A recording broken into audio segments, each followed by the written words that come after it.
Je m'appelle Éric Gauthier, je suis originaire de l'Abitibi-Témiscamingue. Et puis je raconte depuis le millénaire précédent. J'ai commencé en 1999. Je m'appelle Cédric Landry, je suis originaire des Îles-de-la-Madeleine et je compte depuis 6 ans. Aujourd'hui, on se rencontre pour jaser de contes. Pour lancer la discussion, on a apporté 3 objets qui représentent les 3 sujets dont on va vous parler. Vous écoutez Vide ton sac, tête à tête autour du conte, un balado de la Maison des arts de la parole.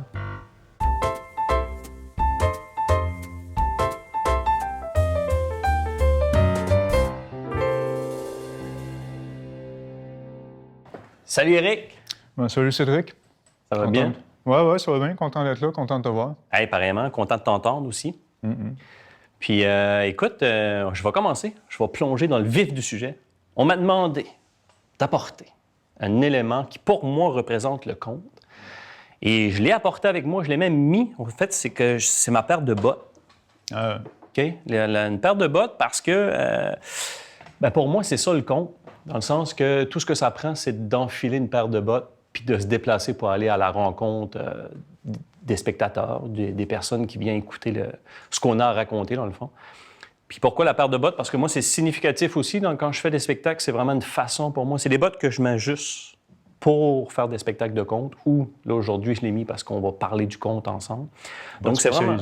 Des bottes spécialisées. Oui, c'est des bottes spécialisées que j'ai pris du temps à chercher, qu'il faut vraiment que les pieds fitent dedans. C'est surtout aussi une façon de me grounder aussi. Juste avant de commencer un spectacle, moi, j'ai un rituel. Là. Je prends mes bottes, je les installe, puis à partir de ce moment-là, mais là, je sais que dans 30 minutes, je vais aller sur scène pour raconter mes histoires. Donc, puis je trouvais que ça représente le conte aussi parce que c'est le conte, il ne faut pas se le cacher, je veux dire, autant qu'on peut faire des grandes salles, autant qu'on peut faire des petites salles. Tout ce qu'on a besoin, c'est une chandelle, puis c'est parti, là, tu sais. Mais on a besoin d'une paire de bottes pour se rendre d'une place à l'autre. Donc, c'est vraiment... C'est vraiment ça. J'aurais pu dire ma chemise aussi, parce que dans mes spectacles, j'ai comme... Ça, c'est ma chemise de mon 2e spectacle que je prends tout le temps aussi. Il y a une espèce de rituel, dans le fond. Il y a quelque chose d'un peu sacré là-dedans. Là. J'aime bien ça.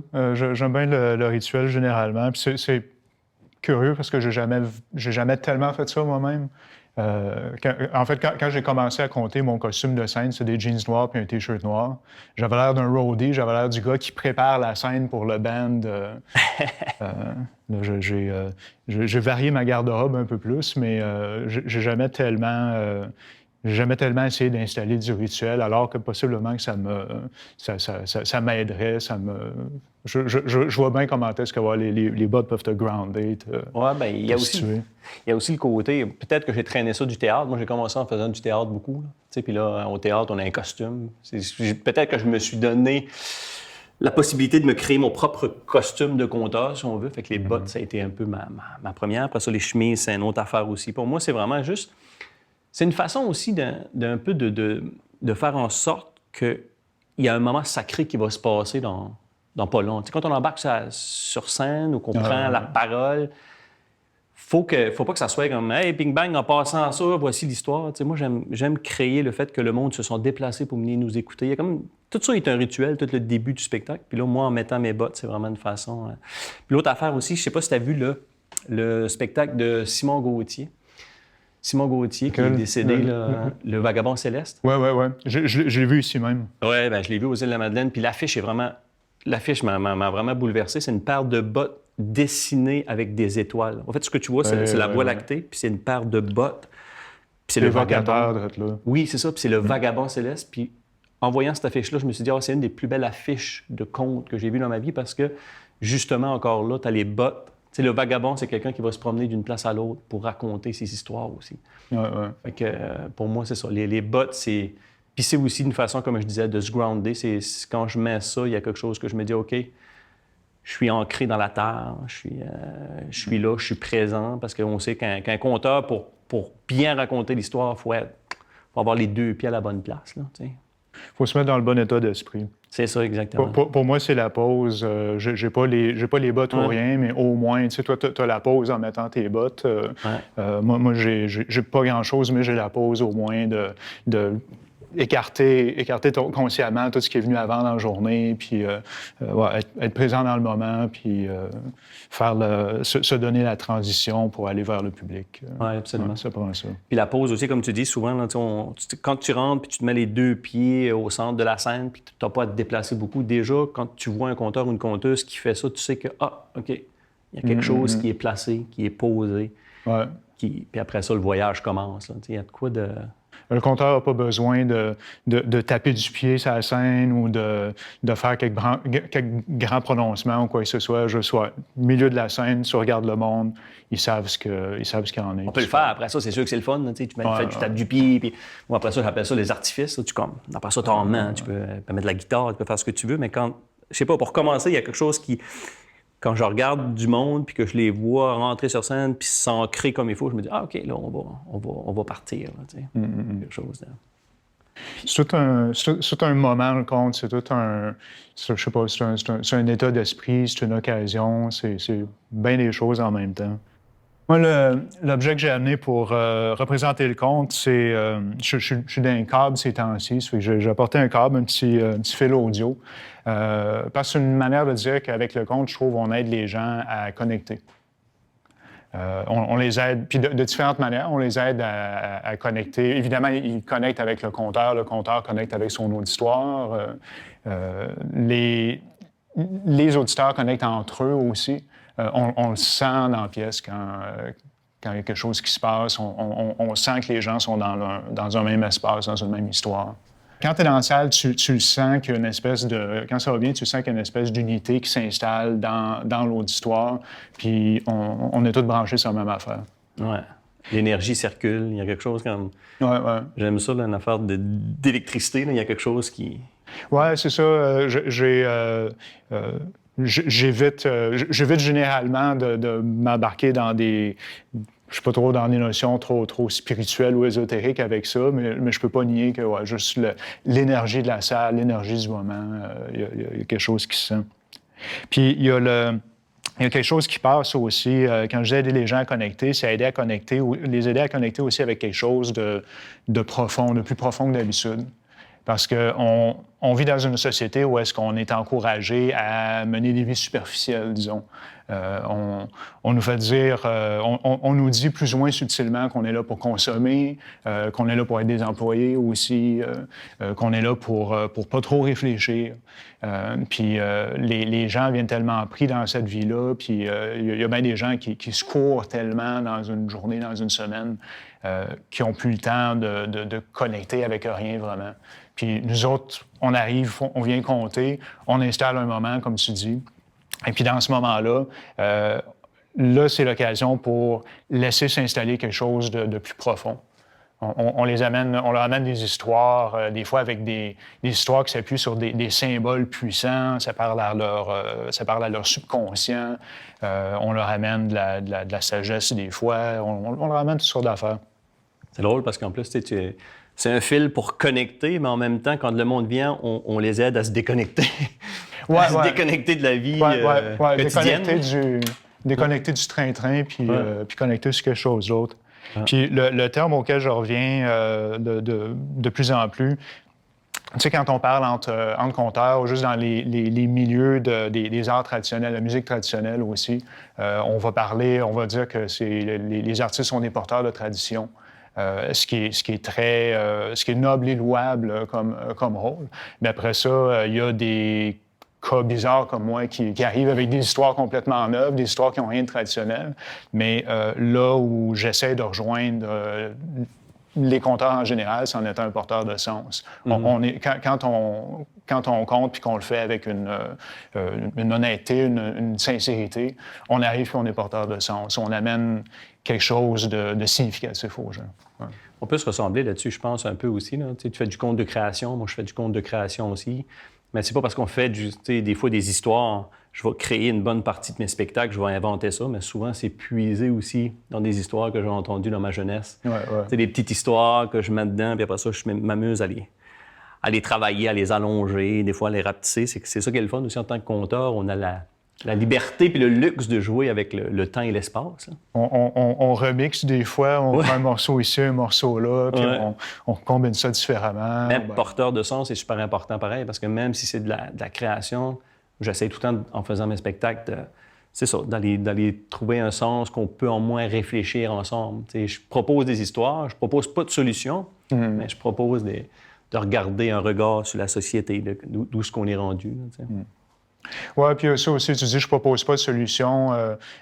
Porter du sens, ça ne veut pas dire nécessairement imposer un sens.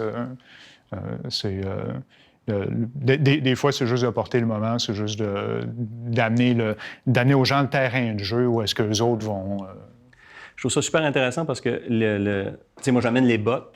C'est comme un rituel d'avant d'embarquer sur la scène, puis toi, tu amènes le fil de connexion qui est qu'un coup, peut-être tu t'es mis en état, tu sais, en état en état de jeu, mais c'est pas juste, en état de conte, quand on se met en état de se mettre prêt à raconter notre histoire. Après ça, c'est sûr que la connexion embarque, tu sais. Il faut que la connexion... Je trouve ça le fun qu'on porte des souliers, puis qu'on porte on s'en va au fil, puis c'est comme, on dirait que pour moi, comme ça met la place au spectacle.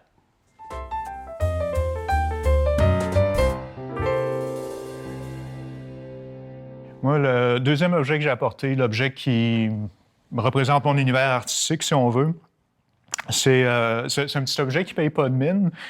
C'est juste deux espèces de petites pastilles rondes, grises, grosses comme des Saint-Saëns, avec une espèce de mortier pogné alentour. Mais cet objet-là, il est vieux de plus de 50 ans. Cet objet-là, il a été en contact probablement avec des milliers de personnes. Cet objet-là, il a été au cœur de l'action pendant longtemps, puis il a fait partie de mon décor pendant des années. Cette petite affaire-là ici, c'est un morceau de la station Berry-UQAM, la station de métro centrale à Montréal. Ah, c'est ça! OK. C'est ça. Je savais que... C'était pour le dire, là. pour moi, c'est un... Je sais pas, c'est un repère incontournable, mettons. Ah, c'est cool, ça. Parce qu'il y avait... c'est ça, quand ils l'ont bâti, Berry-UQAM, il y avait ça, c'est comme revêtement sur les murs à grandeur. Je suis curieux. Je suis vraiment curieux. Il y avait des passés comme ça, ces murs à grandeur. Et puis, la station a commencé à se détériorer avec le temps. Le revêtement a commencé à tomber. Puis, ce morceau-là, je l'ai trouvé par terre à un moment donné que j'attendais le métro. Fait que je l'ai empoché. Puis, en le ramassant, j'avais l'impression d'empocher un petit bout d'histoire, empocher quasiment un bout de légende. C'est vraiment super intéressant. C'est quelque chose qui me fascine, comment est-ce un objet simple peut prendre beaucoup de sens, mettons. Oui, mais un lieu aussi, parce que ça c'est un lieu mythique un peu, si on veut, là, dans le sens que... Un lieu névralgique, c'est comme le cœur du système nerveux de Montréal ou un des points névralgiques de Montréal. Ouais. Puis tu sais, moi, tu me parles de ça, puis tout de suite, c'est des personnages qui me viennent en tête, là. Tous les personnes qui ont passé dans cette station-là, là, tu sais. Toutes les gens qui sont à côté au mur sur ces deux pastilles-là, à rêvasser en attendant le métro, à sacrer intérieurement contre leur patron, ou à brasser des craintes pas possibles. Il y a combien d'histoires qui ont été... C'est une boîte au trésor. C'est quelqu'un qui se dit, OK, moi, je vais écrire des personnages. Tu pourrais écrire un spectacle au complet là-dessus. Là. Les gens qui se sont rencontrés, croisés. J'imagine. J'ai fait un conte au sujet du métro, déjà. Okay. Vraiment carrément centré là-dessus. Puis il était assez affreux que j'ai arrêté de le compter. Ah oui, OK. Pas affreux exactement, mais c'était bâti comme une nouvelle fantastique, disons. Puis c'est pas tout à fait la même... C'est pas tout à fait la même énergie, pas tout à fait la même vibe qu'on est habitué dans les spectacles de conte. Ça fait que ça se place pas n'importe où, n'importe quand. Mettons. Parce que toi, tu fais beaucoup du conte contemporain, de la création puis contemporaine. Je t'avais entendu à un moment donné dans un festival, puis tu faisais ta période que tu étais à l'université. Là. Oui, il y avait un conte là-dessus. La tribu du Jouisième. C'est ça. Oui, puis ça représente bien... Tu sais, si j'ai pris cet objet-là, c'est pour le... c'est que ça représente le territoire, la manière que les histoires s'attachent à un lieu. Puis pour moi, c'est la modernité en même temps. C'est deux choses qui ont informé mes histoires depuis le début. Ce que tu as entendu, La tribu du 12e, c'était mon premier conte. Mon tout premier conte, avant même que je sache que j'étais conteur. J'ai attendu un ascenseur dans une résidence universitaire, puis ça m'a inspiré une histoire. Je l'ai partagée avec les gens de ma tribu sur l'étage à ce moment-là. C'est là que ça a parti. C'est là que c'est parti. Quand je suis arrivé à Montréal puis que j'ai découvert l'existence des dimanches du compte, les dimanches du compte au Sergent Cutter, je me suis essayé, je suis monté sur scène puis j'ai raconté cette histoire-là. Je trouve que ça fait du sens parce que tu fais, comme je l'ai dit, tu fais du conte contemporain puis là, tu apportes des pastilles de la station métro. Il y a quelque chose de le fun là-dedans. Mais moi, je vais t'emmener complètement d'un autre bout, là, parce que je suis pas très urbain, je suis plus région. Je t'amène aux îles de la Madeleine. Moi, l'objet que, pour moi, représente mon aspect créatif, c'est vraiment c'est le fanal. C'est le fanal. C'est le fanal qu'on utilise souvent, que les vieux utilisaient sur les bateaux et tout ça. Là. Puis c'est vraiment ma quête. C'est ma quête de lumière. J'aime la lumière, j'aime travailler à la lumière. Comme je te disais, sur mes spectacles, j'aime ça. Je mets pas beaucoup d'éléments de décor parce que sinon, on bascule ailleurs. On est plus dans le théâtre, le conte. Mais j'aime ça avoir, peut-être, comme je te disais, que je viens du théâtre aussi, mais j'aime ça avoir tout le temps un élément ou deux. J'ai ma guitare pour faire mes trucs. J'ai mon fanal qui me suit. Ça fait 2 spectacles que je fais. Mon fanal est tout le temps là. Puis, ce que j'aime faire aussi, c'est de travailler vraiment avec la lumière pour créer des ambiances parce que avec la lumière, je trouve qu'on est capable d'évoquer des choses aussi qui font en sorte disons qu'on est dans une partie du conte qui est plus intime. Si tu réduis les lumières, tu viens de donner une petite couche de plus. Tu n'es pas obligé de parler fort, puis là, la lumière vient juste appuyer ça. Puis c'est ça. Fait que le fanal, pour moi, je l'ai depuis tout le temps, puis je pense qu'il va me suivre partout aussi. Là. La lumière, ça aide à créer des moments. On disait déjà, juste de se planter debout sur scène, on installe le moment, mais la lumière va accentuer ça. Ça crée de l'intimité ou ça crée du choc. Oui, absolument. Puis comme je disais, on peut le faire avec une chandelle aussi, mais à cette heure, on a les moyens aussi. Puis quand tu as les moyens, tu arrives dans des salles où il y a plus d'éclairage, mais moi, je me dis, tant qu'à ça, on va l'utiliser. On va en profiter. On va en profiter. Des fois, mon deuxième spectacle, je fais des pieds de vent. Là. C'est quand, les pieds de vent, c'est quand le soleil perce les nuages. À l'horizon, ça fait des faisceaux de lumière. Mais là, quand il y a des possibilités d'éclairage, mais je fais ça. Je fais des faisceaux de lumière qui viennent m'éclairer. Fait que ça donne un petit kick. Puis ce que j'aime aussi par rapport à la lumière, c'est vraiment aussi une quête au niveau de la création. J'aime, comme mon deuxième spectacle qui s'appelle La Laïque du Borgo, mes personnages sont un peu désespérés. Là. C'est les gens de mon village chez nous. Là. Ils sont un peu désespérés, ils sont un peu dans la noirceur. Puis j'aime ça aller les chercher un par un pour les ramener dans la lumière. Il y a un côté, peut-être un côté spirituel un peu là-dedans, mais ça m'a tout le temps fasciné. Ça fait ce qu'on disait tantôt, là, c'est-à-dire que le conte, je pense, ça sert à quelque chose. Ça sert à mettre en lumière des choses. Ouais. Puis moi, j'aime utiliser ça, pour dire que même si ça va mal dans la vie, on peut tout le temps s'en sortir. Il y a tout le temps une lumière au bout du tunnel. Je pense en termes d'éclairage, des fois aussi, dans la création d'histoires en tant que telle, dans la conception d'histoires. Une chose que j'aime faire avec mes histoires, c'est d'amener une espèce d'éclairage oblique sur une situation. Aborder quelque chose par un angle qui n'est pas habituel, puis n'importe quel objet, tu l'éclaires bizarrement, disons, puis il va produire des ombres qu'il ne produit pas d'habitude, puis tu vas voir des recoins que tu ne vois pas d'habitude. Puis, fait que il y a ça que j'essaie de faire avec mes histoires. Puis... La face cachée de la Lune, on peut aller comme éclairer de l'autre côté, puis de voir... Oui, puis comme ça, de dénicher des fois l'extraordinaire, aller vraiment dans l'ordinaire, mais dénicher un petit quelque chose d'extraordinaire au travers. C'est ça qui est le fun, parce que c'est notre regard. Je trouve ça super intéressant, c'est notre regard. Moi, j'ai tout le temps dit, là, j'ai travaillé un petit peu en cinéma, puis je disais tout le temps, on pourrait prendre n'importe quelle personne sur la Terre, puis on pourrait faire un film super intéressant. Juste, il faut trouver le bon angle, trouver la bonne façon de le faire. Ce que je veux dire par là, c'est que tout le monde a de quoi d'intéressant à dire.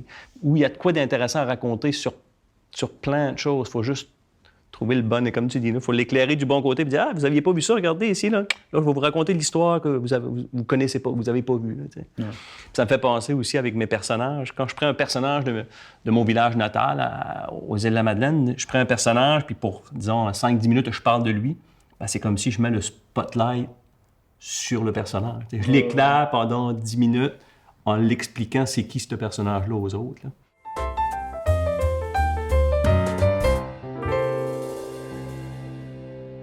L'autre élément que j'ai apporté, c'est vraiment un élément pour le processus créatif. Ouais. Fait que pour le processus créatif, comme je te disais, moi, j'écris des histoires. Tu sais, je parle des petites histoires que j'ai entendues dans mon village. Puis, mais j'écris une grande histoire. J'aime ça que les choses rebondissent les unes sur les autres. Là. Puis, c'est un crayon. C'est tout simplement un crayon. Il n'y a pas de crayon particulier non plus. C'est juste un crayon d'hôtel parce que je voyage un peu, puis sur la route, des fois. Désolé pour les hôtels, mais je prends un crayon. Puis, c'est vraiment ça. Tout ça pour dire qu'un crayon, parce que j'écris à la main. J'écris à la main, pour moi, c'est vraiment une façon de... Quand j'ai une idée, mon processus créatif, la façon que je fonctionne, c'est que je vais penser à des histoires longtemps dans ma tête, des fois plusieurs semaines. Je vais comme construire l'histoire dans ma tête avec des personnages, puis là, je la travaille au fur et à mesure, elle reste là longtemps, puis à un moment donné, quand je suis prêt, je m'assois, puis là, j'y vais au crayon. Puis pour te donner une idée, là, quand j'ai de la misère à me relire après, là, ça veut dire que c'est bon, ça veut dire que l'inspiration est là, ça veut dire que j'écris vite. Tu sais, j'écris vite, puis à la fin, je suis pas capable de me relire, fait que je fais comme... Faut que je réussisse à déchiffrer c'est quoi ça parce que je suis sûr que c'est bon, là, tu sais. Ben, quand ça va bien, t'écris jamais assez vite à ton goût, là. Exactement. Ça va sortir. C'est ça. Ça fait que, puis après ça, je passe à l'ordi, puis quand je passe à l'ordi, mais j'ai déjà une deuxième étape de fait, c'est-à-dire que là, des fois, je coupe ou je fais ça, finalement, je pensais que c'était bon, mais ça ne l'est pas tant que ça. Fait que c'est vraiment le crayon pour moi, puis il y a quelque chose, peut-être que je reviens encore avec les bottes du début, il y a quelque chose de rituel. Un rituel là-dedans, quand je prends mon calepin, je prends mon crayon, je sais que je me prépare à une période de création. C'est pas la même chose que d'écrire à l'ordinateur. Ton ordinateur, tu l'utilises pour regarder des vidéos, pour ci, pour ça, prendre des courriels, mais... Tu t'arrêtes, tu vas sur Facebook, tu reviens. C'est ça. Tandis que le crayon, tu es tout seul, moi le crayon, puis il y a quelque chose de... un peu puriste, mais il y a quelque chose de... J'aime ça. C'est vraiment un rituel, le mot, c'est le rituel. Oui, puis comme tu disais, c'est pas le crayon lui-même, c'est pas d'avoir le meilleur crayon, mais c'est de l'avoir à portée de la main. J'en ai toujours un en poche, je mange pour pas me faire prendre. Ouais. C'est le fun aussi parce que des fois, quand tu as des idées aussi, tu es n'importe où. Hein? Tu es au restaurant, puis là, tu entends une conversation où tu vois un personnage, tu dis « Oh, wow, OK, ça ferait... Ça, si je le travaille, ça va faire un beau personnage. » Fait que quand tu as un crayon, tu peux comme... Des fois, je prends des notes un peu partout. Quoi qu'au pire aller, le compteur a sa mémoire. On s'entraîne assez à l'utiliser. Moi, ça m'est arrivé. J'ai une histoire en particulier que j'ai composée entièrement en attendant l'autobus, dans des arrêts, dans un 5 minutes ici, un 10 minutes là. Je me la racontais à moi-même. Des fois, je me la racontais assez activement que je devais avoir l'air de me parler tout seul. Là, mais j'ai composé comme ça, purement. Tu l'as jamais écrit? Juste quand c'est devenu nécessaire une fois pour soumettre le texte quelque part, mais sinon, c'est pas un compte super long, puis il fonctionnait bien comme ça. Puis j'ai été tellement, pas enchaîné à l'écrit, mais j'écrivais avant de compter. J'étais beaucoup ancré dans l'écrit, puis ça me faisait du bien pour ce compte-là, justement, de m'éloigner de l'écriture et d'être purement dans le matériel du compte pour la composition. Mais une chose que j'ai constatée, puis ça, c'est plus dans la création d'histoire en tant que telle, avant que l'histoire soit prête pour la scène, disons.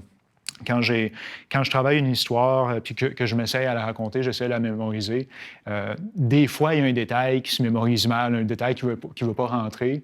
Puis souvent, ça, c'est signe que ce détail-là, il ne fit pas. Ouais, je comprends vraiment ce que tu veux dire. Ouais. Ça me fait ça, moi aussi. Puis des fois, tu l'essaies pour dire que ça sonne faux. Puis là, tu as quelqu'un qui vient te voir puis il dit « Hey, telle affaire, là. » Puis là, il met le point dessus. Là.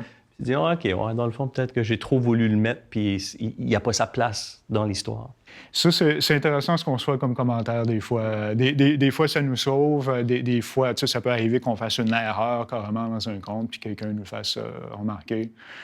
Moi, c'est arrivé qu'une spectatrice vienne me voir pour me dire combien mon compte était astucieux parce qu'on trouvait tel thème dedans qui était développé de telle manière. Puis moi, je l'écoutais et je me disais, ouais, je suis non intelligent. J'avais pas... Tu n'avais pas pensé? J'avais pas nécessairement calculé tout ça, mais là, après qu'elle me l'a dit, j'ai retravaillé mon compte pour renforcer ces aspects-là. Mais ça, c'est le fun parce que ça, c'est comme je te disais tantôt, le spectateur, il en fait une grande partie aussi. Fait que quand moi, je dis qu'on dit qu'est-ce qu'on a à dire, puis après ça, c'est les autres qui disent qu'est-ce qu'on a dit, dans le fond, là, parce que chaque personne peut le percevoir différemment. Moi aussi, ça m'arrive, quelqu'un dit « Hey, j'ai telle affaire, là », puis j'ai fait « Ah, OK, j'avais pas vu ça de même. » Mais il m'est même arrivé des fois là, qu'il y avait... Je faisais un bout d'histoire, puis Puis je savais qu'il n'était pas tout à fait complété. Puis là, à la fin d'un spectacle, quelqu'un venait me voir et dit « Hey, j'ai entendu parler de cette histoire-là, surtout aux îles. Puis t'as oublié un petit bout, parce que comment est-ce que ça s'est passé? Puis là, la personne me racontait ça. Et ça, c'est riche. Là, tu te dis, OK. Là, tu t'aperçois que c'est vraiment on est dans la tradition orale. Puis là, je le rajoute. Puis là, après ça fonctionne bien. Mais ce que tu disais aussi, les gens qui apportent quelque chose, disons, c'est bon de laisser un espace dans une histoire, je trouve. Si tout est... Si tu laisses pas de mystère dans une histoire, si tout est calculé, les gens ont moins d'espace pour rêvasser autour de ça. Moi, ce que j'ai apporté pour parler de mon processus créatif, c'est une branche, tout simplement. Puis ça rejoint différentes choses, mais entre autres, ça rejoint cette idée-là de quand je crée une histoire, j'y pense en termes de ramification. Souvent, je pense en termes d'un éventail de possibilités. L'histoire peut partir dans une direction, ça peut bifurquer par-ci, par-là.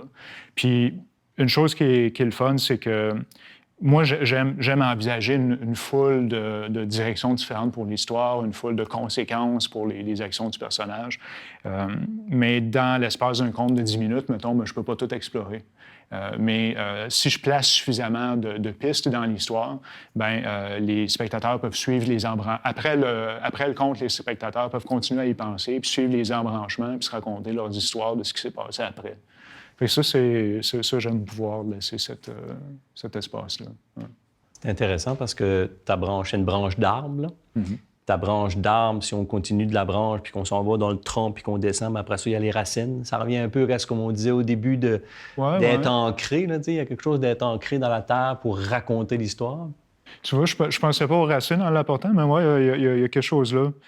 Moi, une chose que je voyais aussi, c'est comment est-ce que ce que j'ai beaucoup fait, pas avec tous mes comptes, mais ce que j'ai beaucoup fait, ça a été de partir de quelque chose de relativement simple. Un ascenseur qui n'arrive pas, mettons, un mauvais numéro au téléphone. Partir d'un élément simple, puis après ça, extrapoler. Jusqu'où ça peut mener, qu'est-ce qui peut venir après, puis là, toutes les ramifications encore là. Puis c'est un petit peu mon background. J'ai lu beaucoup de science-fiction, j'en écris un peu aussi. Puis en science-fiction, on fait ça, on extrapole, on va vraiment dans une logique des événements, de qu'est-ce qui peut venir après, jusqu'où ça peut mener. Mais c'est infini, ça. C'est infini, puis encore là, avec un roman de science-fiction, t'en places beaucoup. Avec le conte, là, t'as moins d'espace. Mais dans l'autre direction, ouais, les racines de ça, je sais pas, c'est mon histoire que j'ai écrite au sujet d'un mauvais numéro, mettons, le début de la branche, disons, c'est le concept de mauvais numéro, c'est le concept de ce que le téléphone fait pour nous. Mais là où c'est venu s'enraciner dans mon vécu, dans ce qui me parlait, c'est que moi, ça me faisait penser à l'identité. Quelqu'un appelle chez vous puis demande à parler à quelqu'un d'autre. C'est comme s'il mettait en doute ton identité. En fait, des fois, ils le font littéralement. Quelqu'un m'a appelé puis il va demander pour un Éric à un moment donné. Je dis, Éric, c'est moi. Puis là, l'autre, il dit, non, c'est pas toi. Puis là, tu sais, t'es là chez vous puis il y a quelqu'un qui t'appelle pour te dire que t'es pas toi. Fait que c'est ça, moi, les racines de ça, c'était l'identité puis c'est ça qui a informé l'histoire après. En fait, quand je t'ai parlé de racines, j'ai fait un peu comme le spectateur qui va écouter un conte puis qui te dit hey, moi, c'est ma vision à moi, je l'ai vu comme ça, comme les racines de l'arbre, parce que c'est super important pour moi, tout ce qui est... Je suis parti des îles, ça fait longtemps, mais je raconte mes îles pour me retrouver mes racines. Fait que là, c'est l'œil extérieur de toi. Tu as apporté la branche, mais moi, j'ai fait du chemin là-dessus puis je dis les racines. Mais c'est vrai que ça aide aussi à garder un peu... moi, j'aime tout le temps savoir d'où est-ce qu'on vient pour savoir où est-ce qu'on s'en va. Là. C'est tout le temps comme un peu ma quête. Là. Ça aide. Ça aide. Moi-même qui ai été beaucoup urbain avec mes histoires, j'ai pas mal d'histoires qui sont situées autour de Montréal d'une manière ou d'une autre. Mais quand est venu le temps de monter mon spectacle solo, l'année du Grand Fret, je suis revenu en Abitibi, je suis revenu dans ma région, dans ce décor-là, parce que je sentais ce besoin-là de revenir aux racines.